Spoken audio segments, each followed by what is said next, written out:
Assalamualaikum warahmatullahi wabarakatuh. Alhamdulillahirabbil alamin. Wassalatu wassalamu ala asrafil anbiya'i wal mursalin sayyidina Muhammadin wa ala alihi wa sahbihi ajmain, amma ba'du. Alhamdulillahirabbil alamin. Teman-teman, kembali lagi pada episode Kultum Ramadan tahun 1445 Hijriah.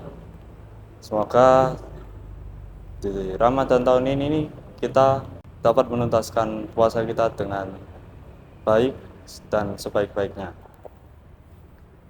Pada kesempatan kultum kali ini, saya akan membawakan materi singkat mengenai cara menghilangkan galau dengan mengingat Allah Subhanahu wa Ta'ala. Teman-teman, pernah nggak sih merasakan galau seperti belum mengungkapkan perasaan kepada orang lain, atau seperti kucing di atas pohon di episode Upin Ipin? Kalau begitu, apa sih galau itu? Menurut psikologi, galau adalah kondisi di mana perasaan kita menjadi sedih, gelisah, dan tidak karuan. Sedangkan menurut Islam, galau merupakan orang yang tak mampu bersabar atas ujian dari Allah Subhanahu wa Ta'ala. Dalam diri manusia terdapat organ yang memiliki peran signifikan dalam mempengaruhi kehidupannya, yaitu hati. Hati diibaratkan sebagai seorang penguasa yang memiliki kekuasaan penuh untuk memberikan perintah kepada anggota tubuh lainnya. Lalu, sebab galau apa aja sih? Dalam pandangan Islam, berdasarkan kitab Udatus Sabirin, sebab hati kita galau ada dua unsur yang membersamainya, yaitu yang pertama, menginginkan dan berambisi terhadap dunia. Artinya, keinginan dan ambisi kita pada hal-hal yang sifatnya duniawi, kadarnya bisa dibilang kadar tingkat tinggi.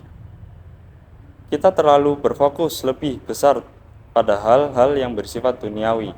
Yang kedua, kurangnya melakukan amal kebaikan dan ketaatan.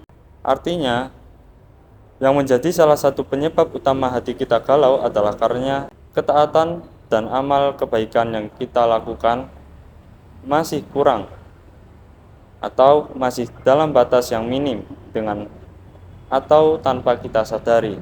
Lalu, apa saja solusi-solusi untuk menghilangkan galau? Yang pertama, yang paling gampang sendiri atau yang paling mudah, kita bisa lakukan dengan berzikir.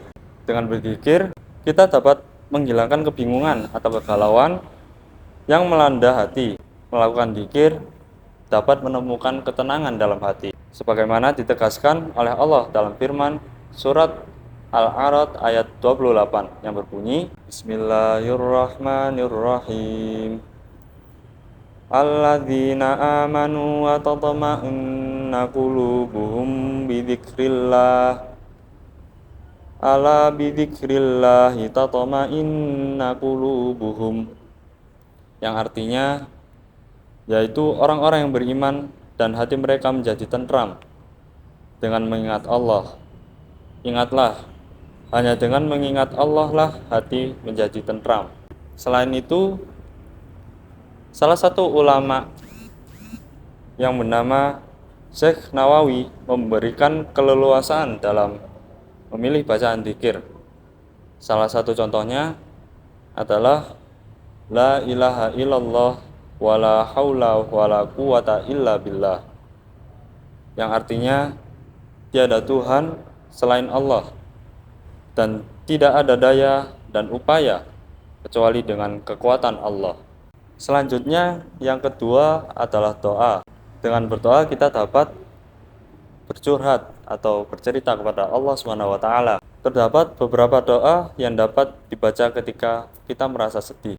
Kita dapat ambil dari penggalan ayat Al-Quran, seperti di surat Thaha ayat 25-28 yang berbunyi, Qala rabbis shrahli sadri wa yassirli amri wahlul 'uqdatam min lisani yafqahu qawli.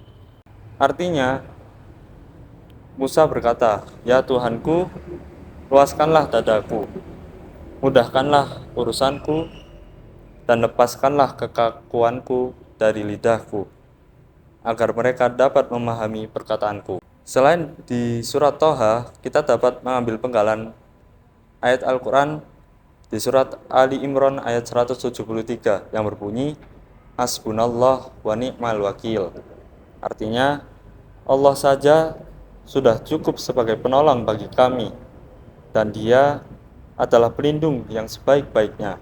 Jadi, ketika kita merasa sedih, kita harus terus banyak berdoa kepada Allah Subhanahu wa taala. Perlu diingat bahwa Allah Subhanahu wa taala akan mengabulkan doa hambanya melalui 3 cara. Di antaranya, yang pertama, Allah Subhanahu wa taala akan langsung mengabulkan permohonan doa hambanya pada saat itu juga.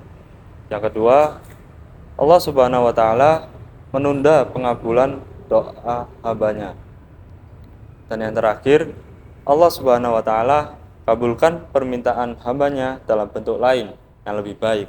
Selanjutnya, cara kita untuk menghilangkan galau dengan mengingat Allah adalah dengan membaca Al-Quran atau mendengarkan lantunan ayat suci Al-Quran.